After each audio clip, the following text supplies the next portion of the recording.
I don't think it's a coincidence that Craig chose such a diverse array of musical styles for this piece.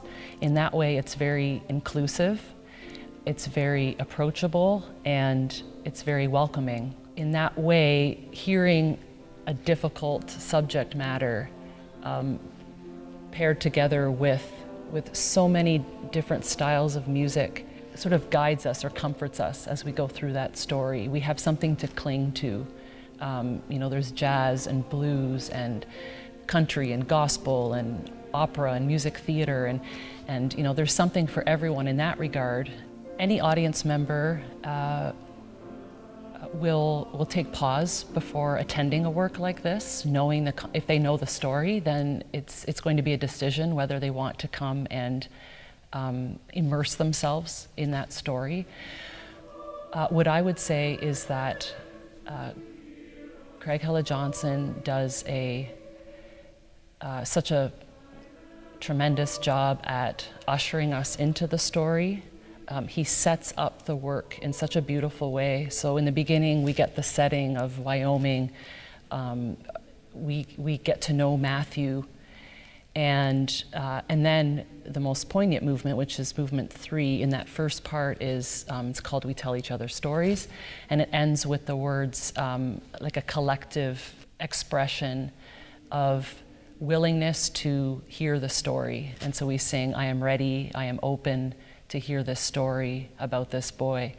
And so in that way, we're not just hit over the head with what happened, but we're taken on a journey into that. Towards the end of the work, it really turns and shifts the focus back to us and asks us to look inward. How can we dig deeper to find a way forward? What surprised me is that the piece is more emotionally evocative, we'll say, in its more tender moments, where we talk about Matthew, where we get to know the very ordinary person that he was, in that it could have been, you know, any young person.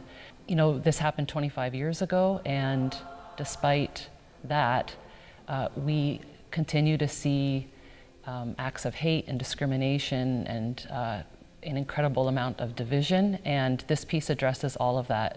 It's when we turn on the news, it's when we look at social media, and we're unfortunately constantly bombarded with division amongst one another. And Craig Hella-Johnson does such a beautiful job of taking us to sometimes a painful place where we have to contend with what our role is in that, and the work that we have to do to better understand others. Craig Hella-Johnson's use of the word considering is one that was chosen very carefully by Craig, very intentionally. He wants us to reflect, so it doesn't just bombard you constantly. There's a real ebb and flow in terms of really care of the listener to help them absorb the story. We hear of all his wonderful qualities. We sing a movement called Ordinary Boy. We can, you know, envision any young boy when we sing that movement, which is what has been, I think, emotionally difficult for the choir. But Craig does not seek to put Matthew on a pedestal of any kind. We had the opportunity to meet with his father last month by Zoom, who himself said, you know, Matthew was a pain in the neck. He was, you know, just a kid who, you know, had his ups and downs.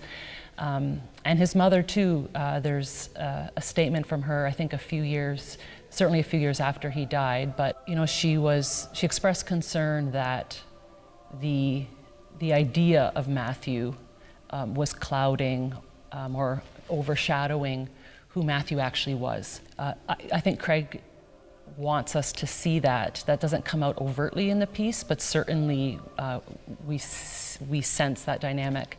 And then similarly, in looking at the perpetrators, Aaron and Russell, we don't interact with those characters specifically in the piece, but Craig wants us to consider who they were I'll even go as far to say that he deals with Aaron and Russell in almost a compassionate way, where he really forces us through the words we sing to think about how much more alike we all are. So there's not a vilifying of the murderers of Matthew, but more of a challenge to move towards reconciliation and to figuring out how we're going to do that. There are no answers given, but it's the mindset that it puts us in that's really compelling.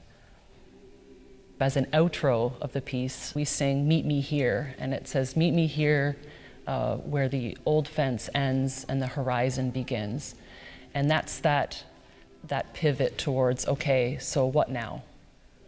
What can we do? And it transitions in the version we're doing this week into a rousing, beautiful, exciting, exuberant piece called "All of Us."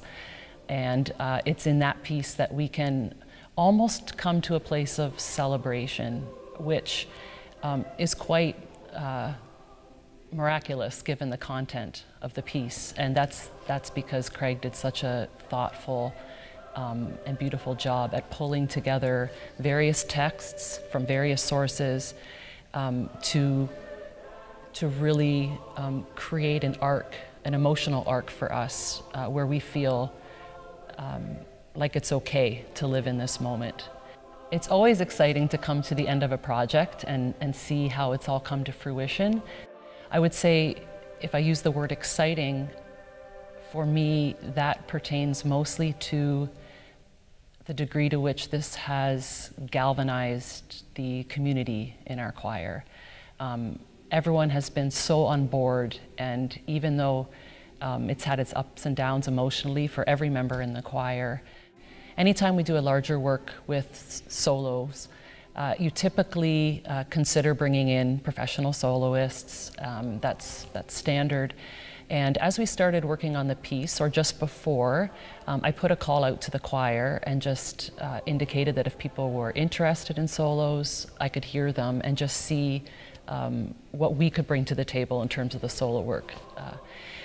And very quickly, I came to a realization that, first of all, we could quite easily cover the solos within our own choir, so that was really wonderful. But also now in hindsight, looking back, I can't imagine having done the piece in any other way. Everyone is so invested in this piece, and so what excites me most is just seeing how special this journey has been over the past 2 months for the choir, and to bring that all together and share it with our audience.